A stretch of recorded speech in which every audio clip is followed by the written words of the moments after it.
Watch as Charlie Kirk mercilessly slams a climate change propagandist.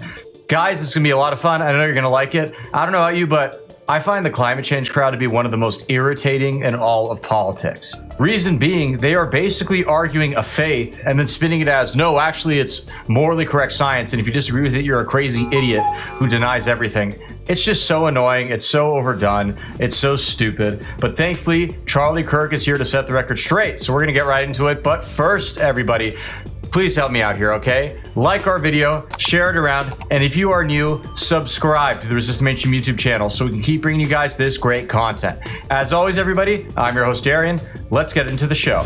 Given that you believe human beings are exacerbating climate change, shouldn't you agree that we ought to transition away from fossil fuels? Well, no, I don't agree with that. My contention is I don't know. I do believe global temperatures are rising. I'm not willing to say definitively it's anthropogenic, meaning it's human activity. But if you connect the two, I asked the question I asked earlier, how much? Are there any other contributing factors to rising global temperatures other than human activity? If so, what are they, and to what degree do they factor into rising global temperatures? But sure, you want to follow up on that?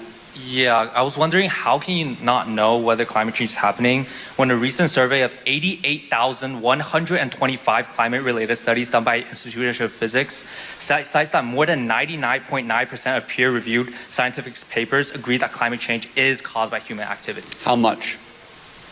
So how much of the global temperature rising is because of human activity? No. What percentage? Is it 70%, 80%, 85%, 5%, 1%? Because that's not what the study said. They're saying that human activity is contributing to part of the increase. What part? They don't know. That's debated. Can I answer that? Sure. So like there's actually a statistics or a study done that suggests that climate related disasters are 8 times more likely than in 1980s. Well, hold on a second. You notice how he doesn't answer the question at all? It was a very clear question. How much are humans causing it? And then he says, well, you're more likely to die of climate disaster. Can you even form a coherent thought? Seriously, I just find it so exhausting because with these climate change crowds, this is always how the debate goes. They bring up some study or fact or statistic or whatever. And I say fact sarcastically because it's not a fact. It's just leftist propaganda. But they pass it off as this moral fact and truth, and you ask a basic question about it and they start just throwing other data at you. Alternatively, another thing they'll very commonly do is say, oh, what, you're asking a question? You idiot, what are you, a climate denier or something? Do you deny climate change? To which I have a very simple response. Climate change does happen. I walk outside, the sun goes up, it gets hot. The sun goes down, it gets a bit cooler. So yes, I suppose I believe that the climate changes. Then they get all belligerent. Well, no, that's not what I meant. And you know that. Actually, but that's what you said. So maybe check your language there, bud. That's a whole nother point. But the point is they weaponize language and use it against you. And don't let them do it. It's really annoying and silly. know that we have less people dying because of quote unquote climate related disasters thanks to fossil fuels. We have less people dying because of extreme exposure to cold, hurricanes, because of the advancements we have thanks to fossil fuels. You know, this idea, it's very interesting in modern society. We take for granted the idea of having widespread shelter, heating or air conditioning in extreme climates thanks to hydrocarbons, we take for granted. That used to be a leading cause of death of human beings up until 1850s. Now, if I posit your contention, climate-related catastrophes, even though, according to peer-reviewed studies, that climate-related catastrophe death is actually at all-time low, the question is then for you, which is, what would you get rid of, when, and what would the cost of that be? That is the question, so please answer that. Well, I was just wondering, like, you know, you didn't really answer my question, but I was, obviously I can't give you like exact percentage of numbers, but I do think that we ought to transition away from fossil fuel, right? Like, I'm not against growth or development. I obviously agree with you that, you know, the Industrial Revolution, like economic growth is good. It's lifting people out of poverty. That's obviously good, right? But in developed countries today, where we have the ability to not damage our economy, but also benefit the environment, shouldn't we do that? Okay, so give me an example. What specifically would you ban? You're king for a day. What would you ban? Would you ban liquid natural gas? Would you ban nuclear? Would you ban fracking? Would you ban...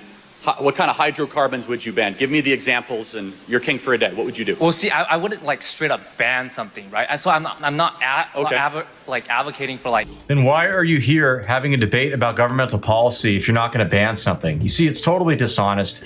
It's a fake argument because this guy does want things banned. right? Otherwise, you're saying the whole premise of, well, what are you going to do about it? You got to do something. Well, unless you believe in letting the free market sort it out, you are implying that some kind of state power should be come down and be forced upon somebody. Make no mistake. You know, just like fossil fuels, we end fossil fuels like immediately. That's a mature answer. Good for you. No, I mean that. That's because the radicals don't always say that. Please continue. Right. So I'll argue for like market-based solutions, a transition away. Like for example, I think in 2020, the government funded $5.9 trillion to fossil fuel companies. I would say that instead of investing this money, $5.9 trillion to fossil fuel companies. That doesn't sound right. But you might be in tax credits, maybe, or tax breaks. That doesn't sound Subsidies. right. Subsidies. No, that's 5.9 billion, probably not trillion. There's no way. It's trillion. Yeah, well, the federal budget was 3.8 trillion. So there's no way we spent more than our federal budget. No. But I'm going to help you out. It's probably billion. Did you say trillion or billion? It's trillion. It's done by the International Monetary Fund, and probably is not. It's not possible. I mean, I'm sorry to. I'm not saying just in the United States. Oh, okay, worldwide. All right, then that might be conceivable. Right. Sure. So I mean, yeah. But anyways, so I would say instead of subsidizing these fossil fuels companies, I would say that take these subsidies to renewables and other forms of cleaner energy that would be beneficial to the environment while still pertaining economic Fair enough. Last question. So where do we get the cobalt to make the batteries, and what do we do with them? No, I'm asking. Where do you recommend we get the cobalt to make the batteries? Wait, can I answer? So, like, your argument is about this mining argument, right? Like, no, I'm asking a question, dude. Like, where do we get it from? Yeah. So then, how about this? How and where should we dispose of the incredibly acidic, sometimes radioactive batteries that electric vehicles use? Where should we dispose of them? But that argument, you see, it's a straw man because you're Answer the question. No, I am answering question. I am literally answering your questions, right? So you're arguing about this renewable energies and their batteries and how they cause environmental harm, right? I've asked a question. I'm not making an argument. What should we do with the batteries once we use them? And that's exactly how the climate change crowd functions. You dare to pose a reasonable question, ask them about their solutions, since, especially after they were so gung-ho against you and blasting you for having your stance, and then they get angry and belligerent and say, well, no, it's a straw man, you're anti-science, blah, blah, blah. It is a completely silly tactic that's been done over and over again. That's a straw man because you can't. Straw man question. That's a first. I've never been accused of a straw man question. Because you have an underlying premise in your question that renewable energies exist in a vacuum, but you can't do that. That's not comparative analysis. You have to compare renewables with fossil fuels, with fracking and stuff. Right. All right, pal, how about this? You can't answer the question because deep down you know that cobalt-powered batteries are worse for the environment than liquid and natural gas and nuclear power.